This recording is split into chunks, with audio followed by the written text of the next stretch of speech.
Et que sans plus attendre, je vais laisser la parole à celui qui va présenter notre conférencier d'aujourd'hui, Benjamin Simarjean. Merci, Astrid. Tout d'abord, merci au RQM, IFQM, Réseau Aquatique et Québec Océan d'avoir organisé ça, d'avoir fait un beau travail. En tout cas, ça a été très facile d'organiser la rencontre.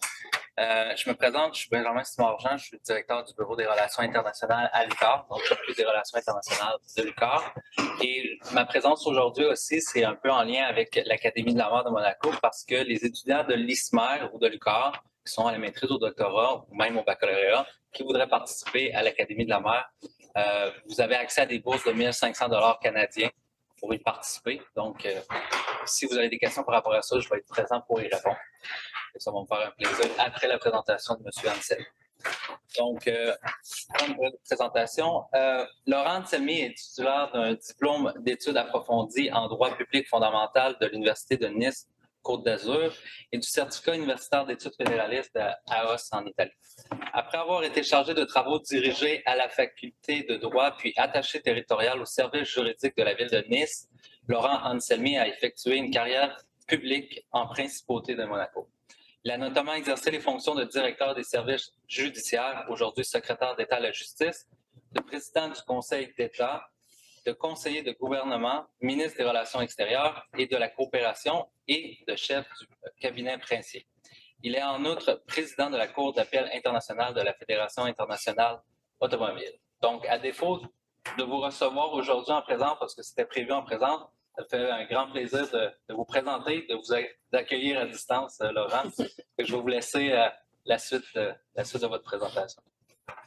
Merci infiniment, Benjamin. Merci à vous de prendre du temps pour m'écouter. Effectivement, je devais me rendre au Québec, qui est une contrée que je connais bien, où j'ai beaucoup été, tant à titre personnel, puisque je l'ai traversé de longues années. J'étais encore avec les cheveux dans les yeux et j'ai traversé la Beauce en voiture, très sympa. Et puis j'y ai été beaucoup pour travailler dans mes différentes fonctions, que ce soit à Québec, soit à Montréal ou aussi à Ottawa. Donc aujourd'hui, donc je n'ai pas pu venir à cause d'un problème de santé de mes parents, mais qui devrait se régler. Mais je ne peux pas faire de grands voyages transatlantiques. C'est pour ça que nous avons souhaité, avec Benjamin et toute l'équipe, que la technologie supplée ma présence physique. En tout cas, merci encore à tous. Alors, l'Académie de la mer de Monaco, nous en avons parlé puisque j'avais rencontré Benjamin et Mélanie Gagnon lors d'un passage en Europe.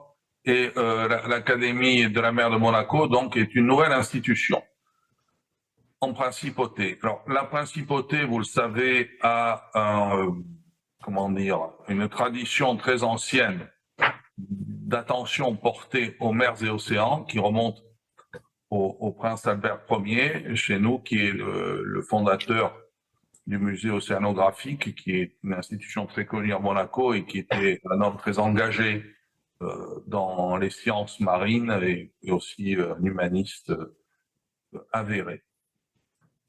Mais nous avons voulu, avec cette Académie de la mer, donner peut-être une nouvelle orientation aux études maritimes qui sont dans l'ADN de la principauté, comme je vous l'ai dit, au travers de ce slogan que vous voyez peut-être derrière moi, la mer à 360 degrés.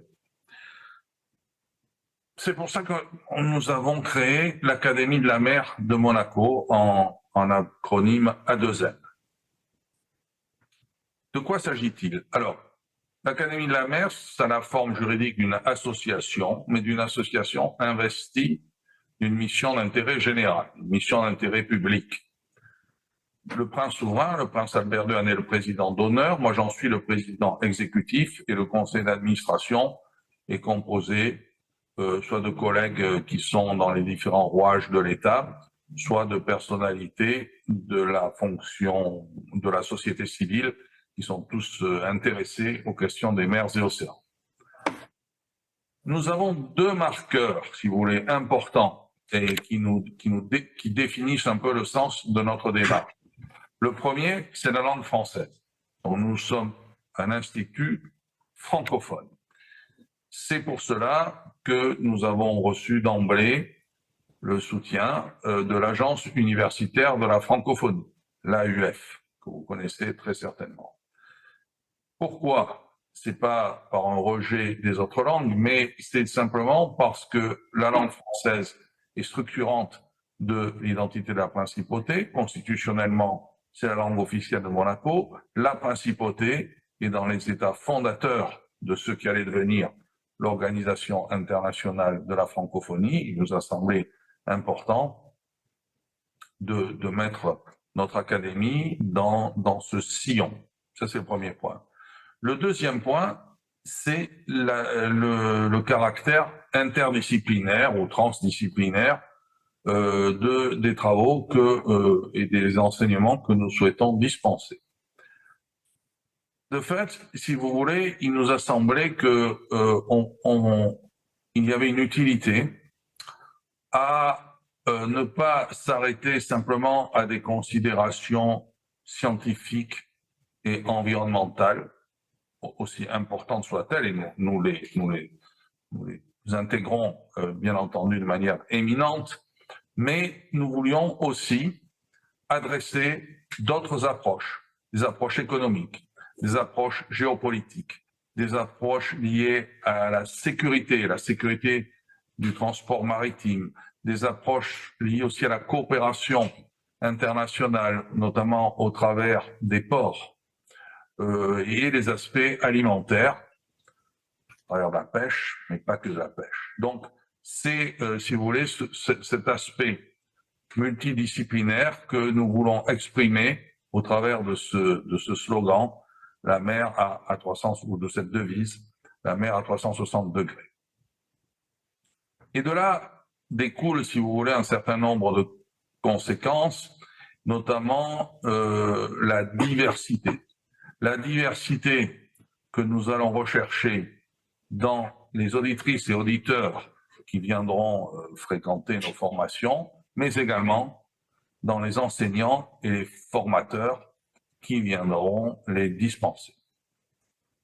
Donc je pense que là, j'ai posé un peu mon tableau, mon décor, juste oui, pour vous indiquer que donc parmi les fondateurs de l'Académie La Mer de Monaco figurent également 3 entités importantes en principauté que sont le Yacht Club de Monaco, la Société d'exploitation des ports et la Chambre monégasque du shipping, qui sont 3 acteurs majeurs de la vie et de l'économie maritime à Monaco. Donc nous avons des locaux qui appartiennent au gouvernement et qui se trouvent au cœur de la principauté, dans un jardin où je pense que Benjamin et Mélanie sont venus quand ils sont passés nous voir. Alors, quelle est notre action? Alors, notre première action sera une université d'été. Une université d'été qui se tiendra du 1er au 13 juillet prochain.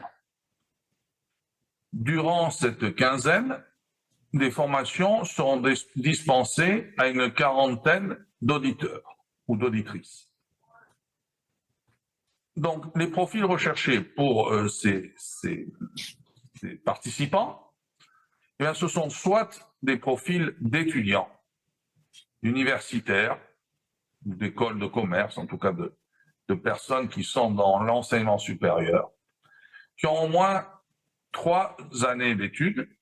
Donc, ici, on dit Bac plus 3, dans tous les domaines susceptibles d'être intéressés aux mers et océans, qu'il s'agisse évidemment des sciences, qu'il s'agisse du droit, qu'il s'agisse de la science politique et des relations internationales, qu'il s'agisse de l'économie, d'études de business, de management, de journalisme, de communication. En fait, ce qui nous importe, c'est de chercher, de faire venir des esprits aptes à sortir de leur zone de confort. C'est-à-dire, moi je viens du monde du droit, mais je veux pas un juriste qui ne s'intéresse qu'à, je sais pas, comprendre la notion juridique du plateau continental ou autre.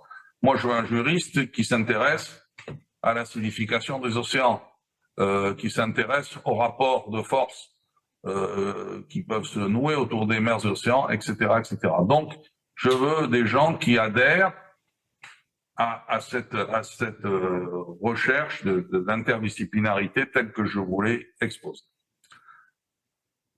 Nous sommes aussi ouverts à des profils plus seniors, à des gens qui sont déjà dans le monde du travail et qui veulent parfaire leurs connaissances dans le domaine maritime. Et étonnamment, nous avons d'ores et déjà quelques candidatures très intéressantes qui viennent aussi de ce secteur-là.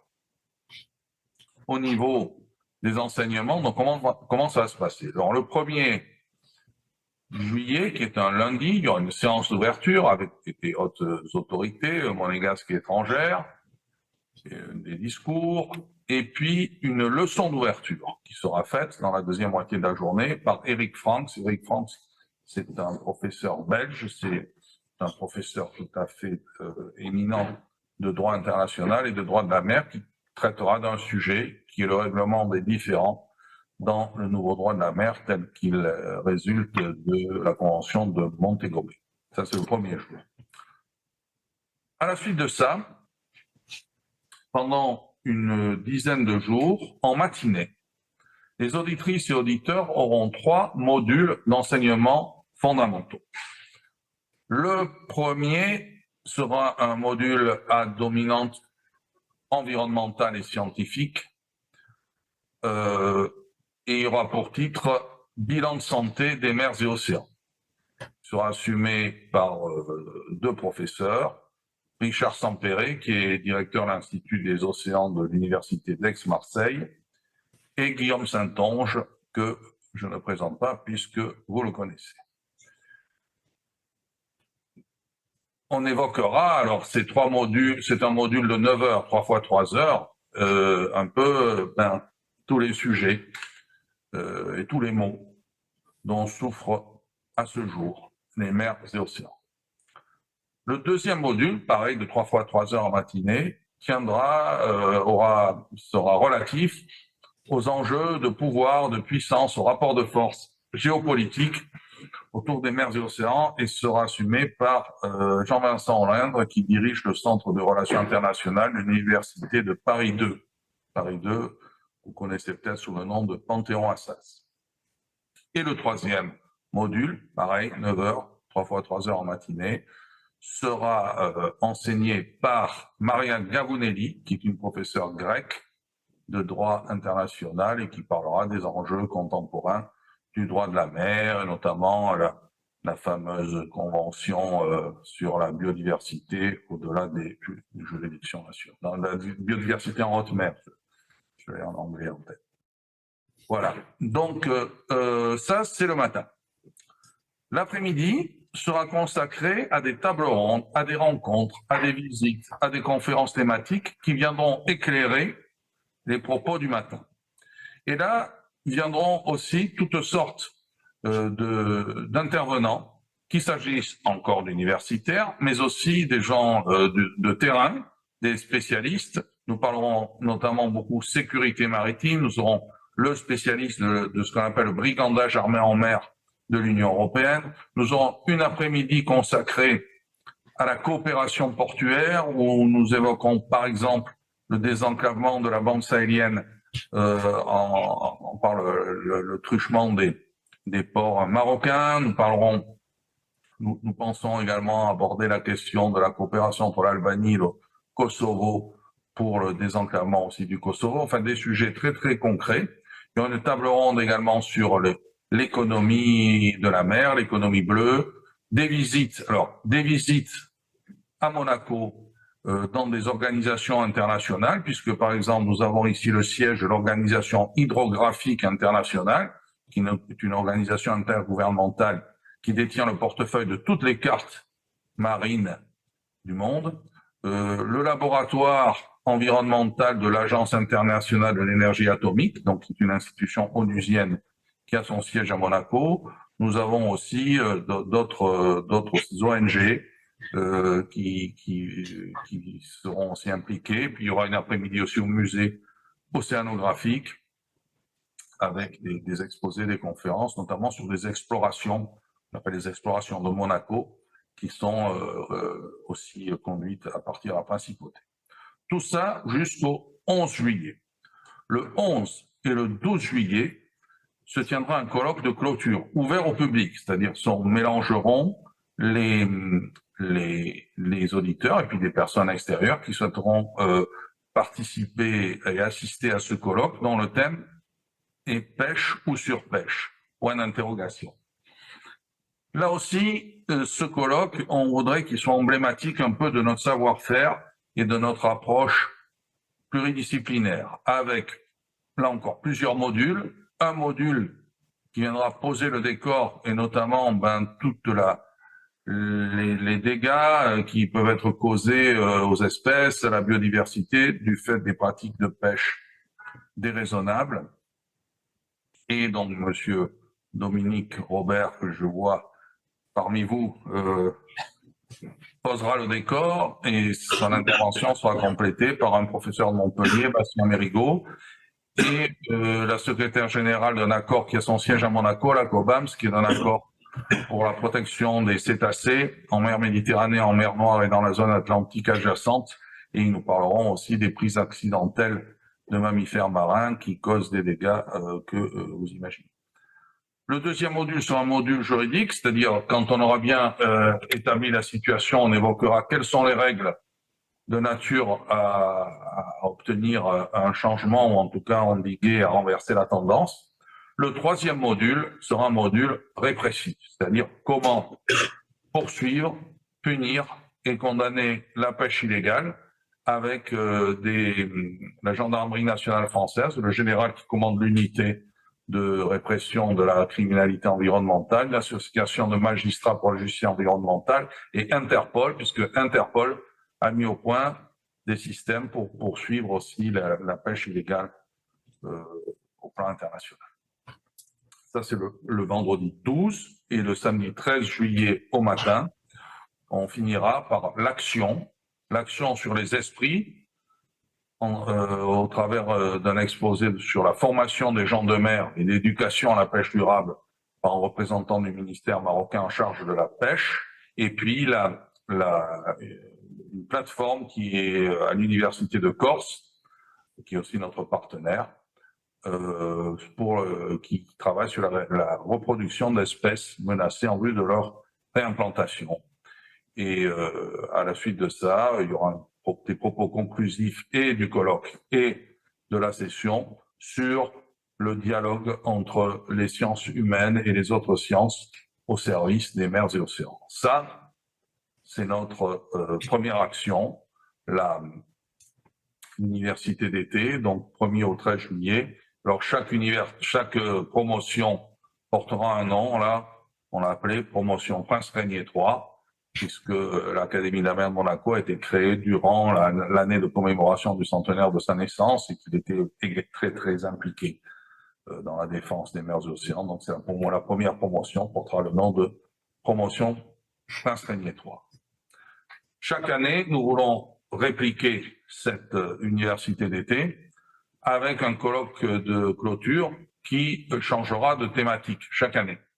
Donc, on pense pour les années prochaines, notamment faire quelque chose sur l'insularité.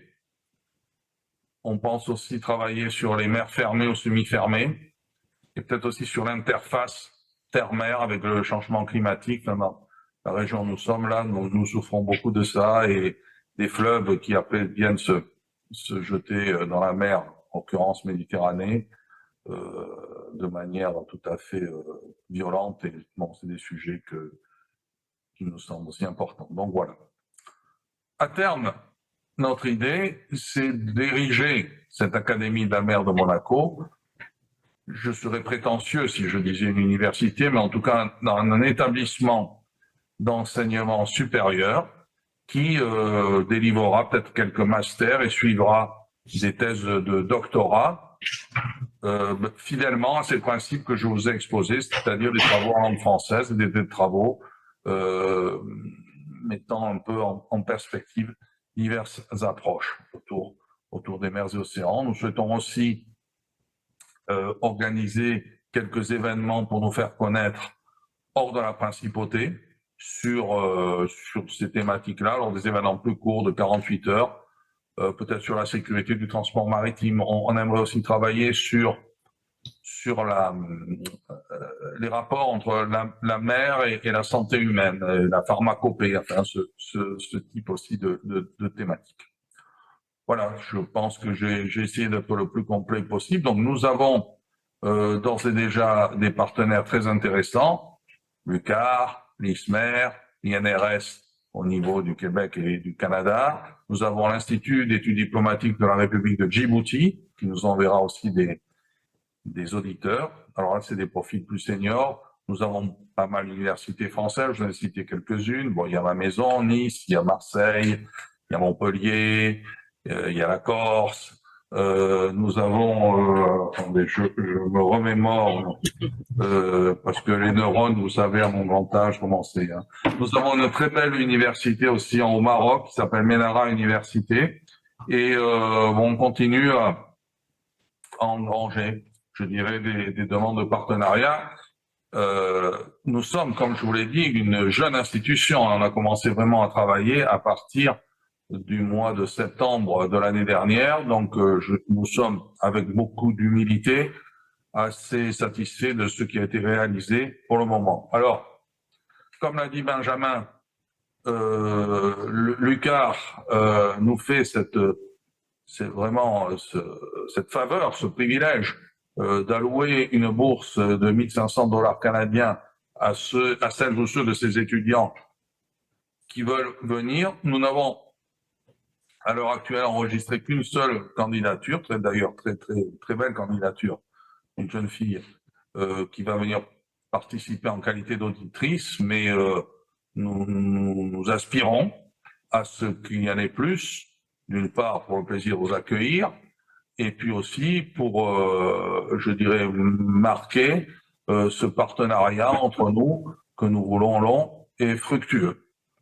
Voilà, je crois que j'ai fini ma première présentation. J'espère que j'ai pas été ni trop long ni trop rasoir. Et maintenant, je suis disponible pour répondre à vos questions. Merci beaucoup, Laurent, pour cette belle présentation. Est-ce qu'il y a des questions en salle pour l'Académie de la mer? Profitez-en, c'est de ce que je comprends la première promotion, dans le fond, qui va commencer cet été. Qui va sortir. Oui, c'est la première. C'est très intéressant. Oui, Dominique? Je peux peut-être poser une question pour le bénéfice des étudiants et des étudiantes. Laurent, est-ce que c'est possible de mentionner combien ça coûte s'inscrire à cette école d'été? Alors oui, effectivement. Donc, il y a des droits d'inscription qui sont de l'ordre de 600 € par étudiant. Je ne sais pas combien ça fait de dollars canadiens, mais 600 €. Simplement, dès lors que nous avons des dossiers qui établissent que pour tel ou tel candidat, il y aurait une difficulté à régler ce montant, sur délibération du conseil d'administration, nous pouvons décider d'en faire grâce en fonction des éléments qu'on nous présente. Il y a une question en ligne de Viridiana. Est-ce qu'il y aura des crédits académiques à l'issue de cette université d'été? Est-ce que ça va être crédité dans le fond? Est-ce que les étudiants pourraient se faire créditer cette formation dans leur parcours? Alors ça dépend pas de nous, mais ça dépend de leurs propres universités. Ce que nous leur remettrons. Il n'y aura pas de test de connaissance à la fin, ça c'est une décision que nous avons prise. Il y aura en revanche un contrôle d'assiduité. La personne qui a été assidue à l'ensemble, enfin sauf maladie bien sûr, hein, à l'ensemble des formations enseignement, se verra remettre un certificat qui attestera de cela. Et avec ce certificat, je pense qu'elle pourra aller vers sa maison d'origine et voir ce qu'elle peut en obtenir, mais je pense que c'est très variable en fonction des pays. et en fonction des établissements. Est-ce que Benjamin, tu veux rajouter? Habituellement, les écoles d'été qui sont créditées, habituellement, le partenaire donne des crédits ECTS donc qu'on transfère, mais ça reste que c'est quand même à la discrétion du programme que vous êtes dans votre école. Si eux évaluent le temps de présentation, peuvent dire ça va équivaloir à un crédit ou 2 crédits pendant. Ça peut être fait. Mais c'est plus dur des fois quand c'est une première fois pour la direction de votre programme d'évaluer comment ça va être. Mais on y va au cas par cas dans ce temps. Oui, Gwenaëlle? Vous parliez des droits d'inscription de 600 €, ça fait à peu près 1 200 $ actuellement, là, la conversion. Puis je me demandais, est-ce que ça couvre que les cours ou ça couvre aussi le logement, le dîner de midi? Ça ne couvre que les cours. Ça ne couvre que les cours. Donc, on a aussi on a pris des dispositions pour aider au logement des étudiants. Alors évidemment, qui sont pas couverts par les 600 €, mais nous travaillons aussi à avoir des mécènes qui pourront venir, je dirais, des mécènes privés qui pourront venir en aide aux participants pour assurer leur logement. Est-ce que vous vous attendez à ce que les étudiants soient logés sur Monaco ou Alors, sur Monaco, avec le train, comme moi, pour avoir souvent été à l'IEM, à Monaco, on loge à Nice ou à Villefranche. Alors, nous, ce que nous avons fait, nous avons pris une option sur des appartements meublés qui se trouvent à Beau-Soleil. Donc, c'est derrière Monaco, c'est pas loin. Et de là où nous avons pris ces options, ils pourront descendre à pied sur les lieux des cours qui sont précisément à l'IUM. Vous aviez été. Dans l'IUM, c'est International University of Monaco. C'est une université qui a son siège en principauté, mais dont les locaux sont vides au mois de juillet. Et donc, nous avons conclu avec eux un accord pour pouvoir faire les cours dans leurs locaux. Donc, ça, nous avons là. Après, s'ils souhaitent se loger à Nice ou à Menton ou un peu plus loin, il y a toute facilité pour venir en train puisque l'IUM, c'est juste à côté de la gare, comme vous avez pu le voir. Donc, c'est très facile aussi. Merci. Est-ce qu'il y a un quota d'étudiants que vous visez ou est-ce que c'est au nombre de candidatures? Alors, comment se passe la sélection des candidatures? Alors, nous avons fixé le plafond maximal d'auditrices et d'auditeurs à 40 pour maintenir, si vous voulez, une taille humaine et permettre aussi que les auditrices et auditeurs entre eux puissent communiquer et aussi avec le corps enseignant.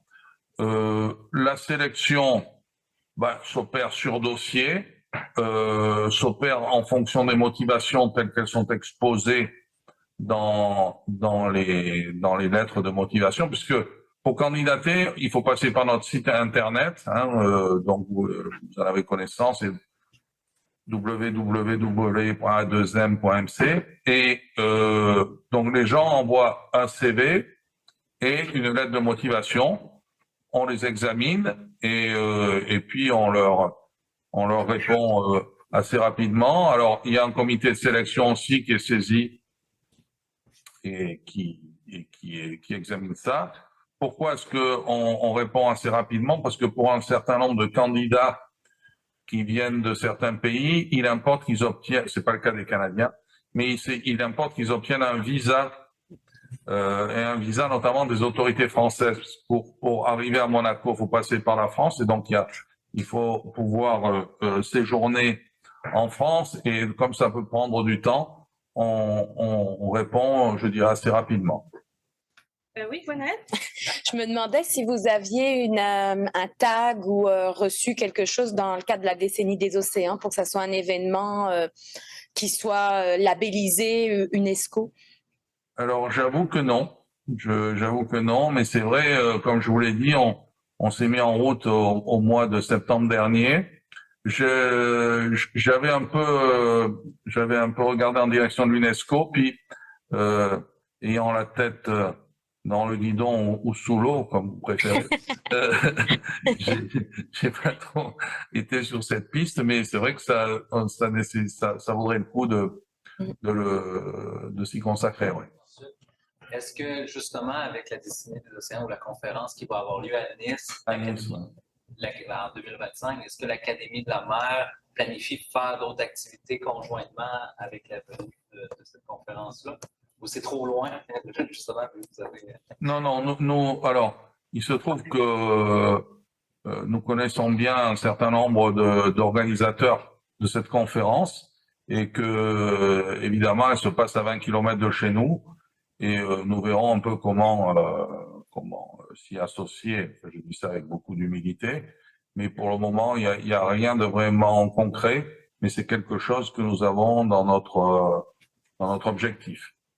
Est-ce qu'il y aurait une volonté d'ouvrir la formation, mettons de faire une formation, là, de ce que je comprends, la première édition est en présentiel, mais est-ce que dans le futur, il y aurait possibilité aussi de l'ouvrir en ligne ou de suivre certains modules à distance, mettons, pour les étudiants, parce que des fois, bloquer 2 semaines de formation, ça peut être compliqué dans un projet.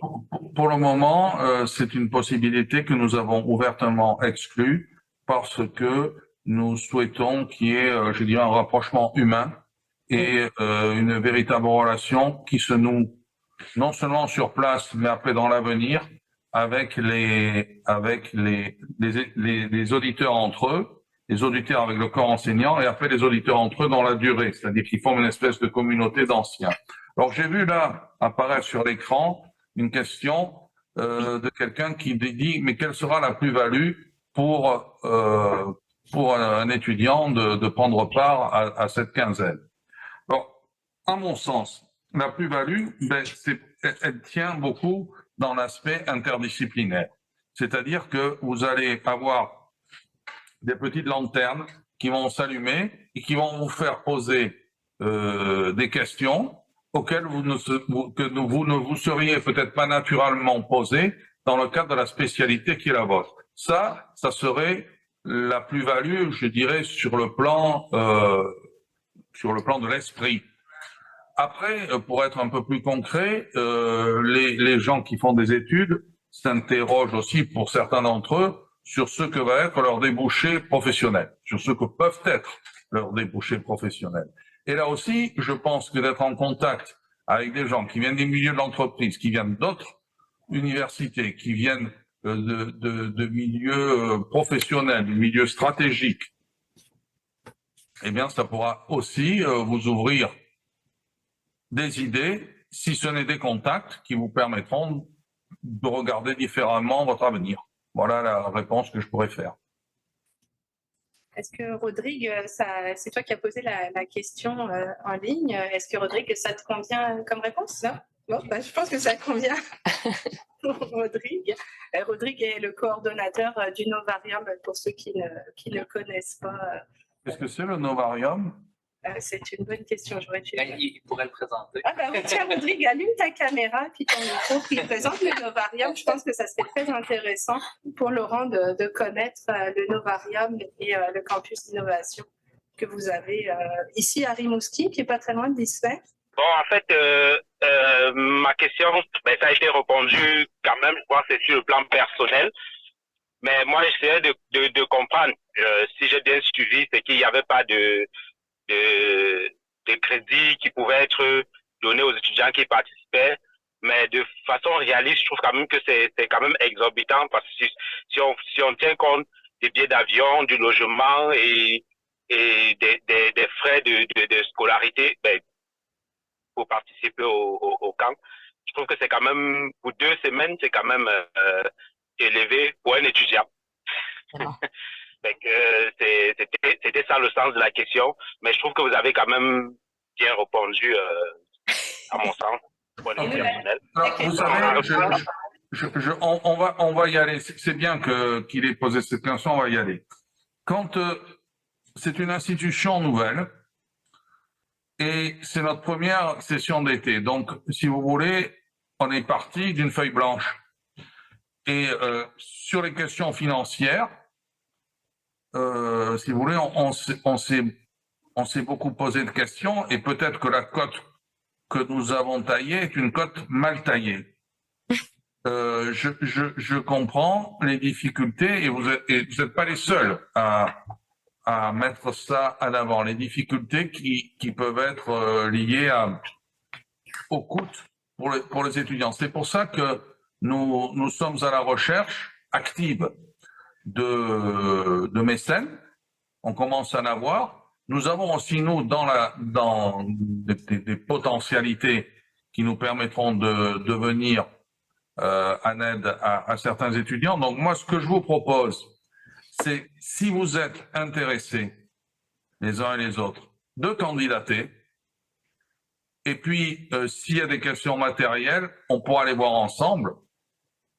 Si à terme, on aboutit à un constat de non-possumus, tant pis. Mais je pense que si ça vous intéresse, ne ratez pas l'occasion de candidater. Ça serait trop bête de ne pas pouvoir venir si vous y éprouvez un intérêt. Si vous n'y éprouvez pas d'intérêt, OK. Mais dans le cas contraire, je vous suggère ou je vous recommande quand même de candidater. Avant de laisser la parole à Gwenaëlle, Rodrigue, on avait aussi une question pour toi. Présente-nous vite fait le Novarium dont tu es le coordonnateur. Le Novarium, c'est de manière simpliste, c'est comme le hub d'innovation du secteur de l'économie bleue. Ça a été créé il y a de cela déjà 2 ans. Puis le but, c'est de faire la promotion, le développement de l'économie bleue et de mettre en communion tous les différents acteurs qui existent déjà ici au Québec. Donc, Rimouski est comme le point central avec l'ISME, le CEBM qui est le Centre de recherche sur les biotechnologies marines, Mérinov et plein d'autres institutions aussi. Donc, ce qu'on fait concrètement, c'est qu'on accompagne un des axes sur lesquels on s'appuie, c'est qu'on accompagne des porteurs d'idées, des jeunes startups à entreprendre et à créer une entreprise ayant un potentiel d'innovation assez grand. Donc, l'accompagnement s'est fait à titre de coaching et aussi financier.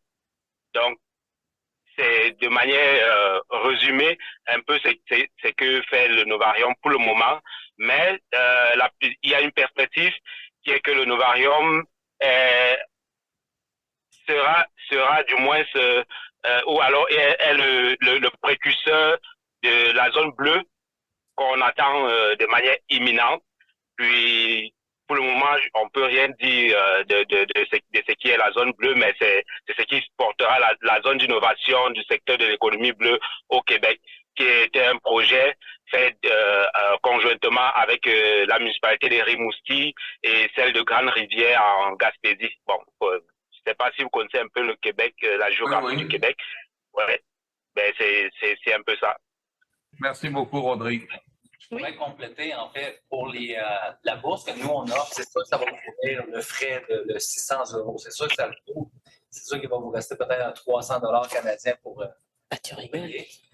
Mais nous, on le voit souvent, des fois, on le dit aux étudiants, si, exemple, vous avez en tête de vous déplacer en Europe, vous pouvez des fois, déjà, si vous le déplacez pour aller faire d'autres activités, ben, vous pouvez l'attacher peut-être au moins, le frais de cette école-là va être déjà couvert. Et à partir de là, après ça, vous pouvez l'attacher avec ça, mais c'est sûr que vous pensez au billet d'avion, au logement, pour les billets d'avion, je ne sais pas si vous avez pensé pour les prochaines éditions à changer de date. Parce que moi, je suis française et je rentre chez moi l'été. Et cette année, je ne rentre pas à cause des Jeux olympiques. Les prix des billets sont passés de 1 400 $ à près de 2 000 $ et puis ne me permettent pas, finalement, toutes les directions vont vers Paris. Ça converge vers Paris. C'est très difficile d'atterrir à Toulouse cette année ou Marseille parce que finalement, avec les Jeux olympiques, olympiques, tout converge vers Paris. Alors, il y a beaucoup de Français ici qui ne rentrent pas cet été parce que, c'est trop cher et parce que c'est très difficile de se déplacer en France cet été. Je ne sais pas si vous aviez considéré, bon là c'est trop tard pour cette année, mais aussi ici de partir avant le 24 juin, c'est vraiment gagnant. Après le 24 juin, là, on tombe dans les vacances françaises au 1er juillet et les prix des billets augmentent de pratiquement 30% en une seule journée, pratiquement en 12 heures. Donc, c'est vraiment des considérations, si vous voulez, que les francophones de l'Amérique du Nord participent plus. Ces considérations de transport, ces défis qu'on a de voyager l'été vers la France notamment, seraient à prendre en considération, je crois, pour faciliter nos déplacements. Parce que le projet est super. Vraiment, bravo, c'est une belle initiative. Bien, si vous voulez, non, on avait tranché pour la première quinzaine de juillet parce qu'on pensait que jusqu'à la fin juin, il y a quand même certains établissements où il y a encore des examens, des corrections et autres. Donc, bon, pour prendre une date, on va dire rationnelle, on a dit le 1er juillet.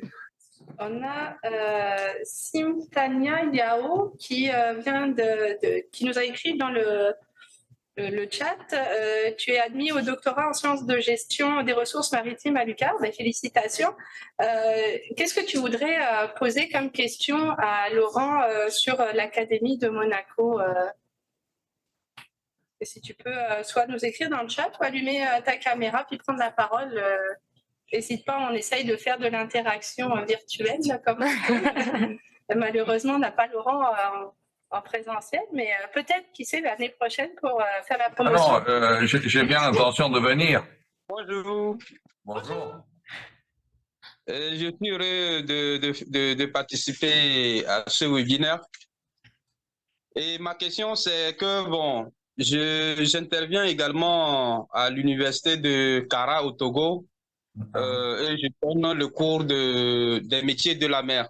Oui. Alors, il y a plusieurs étudiants qui me demandent s'ils ont des opportunités. Bon, j'envoie d'autres vers UQA et bon, d'autres aussi s'intéressent à d'autres pays. Donc, voilà un peu quand j'ai vu l'Académie des sciences de la mer de Monaco, bon, je me suis dit pourquoi pas ne pas aussi apprendre mieux, voir leur champ d'action et puis j'ai vu sur l'affiche interdisciplinaire ou bien pluridisciplinaire, bon, quelque chose comme ça. Il y a d'autres étudiants qui s'intéressent beaucoup à des études un peu interdisciplinaires. Donc, juste un peu apprendre de l'académie, en fait. Merci beaucoup. C'est que dans le fond, tu vas candidater pour participer à l'académie. Puis ce que tu dis, Yao, c'est que tu t'intéresses à l'aspect interdisciplinaire de cette formation. Ce qui est vrai qui est très intéressant pour ceux qui ont des parcours plus académiques, mettons classiques. Oui, c'est ça. C'est que pour ceux comme moi, par exemple, qui a un doctorat en biologie, l'aspect juridique, haute mer, on en parle un petit peu maintenant, mais j'y connais absolument rien du tout. Et pourtant, c'est un aspect qui est quand même de plus en plus abordé aussi bien dans l'actualité.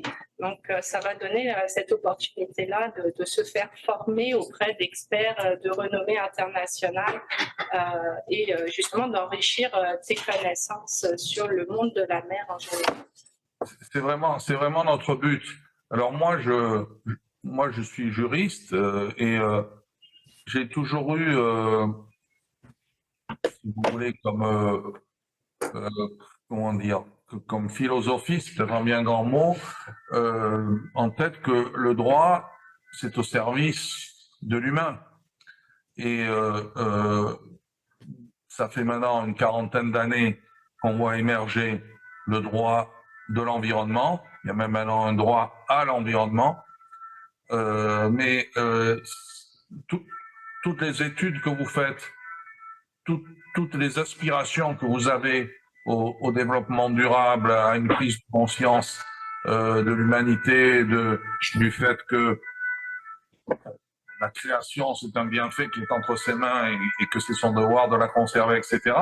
Mais s'il n'y a pas derrière des politiques et des règles de droit pour mettre en œuvre toutes les préconisations que votre savoir émet, eh ben, ce sera de vaines paroles. Donc c'est ça que nous voulons faire vraiment nous, c'est interconnecter un peu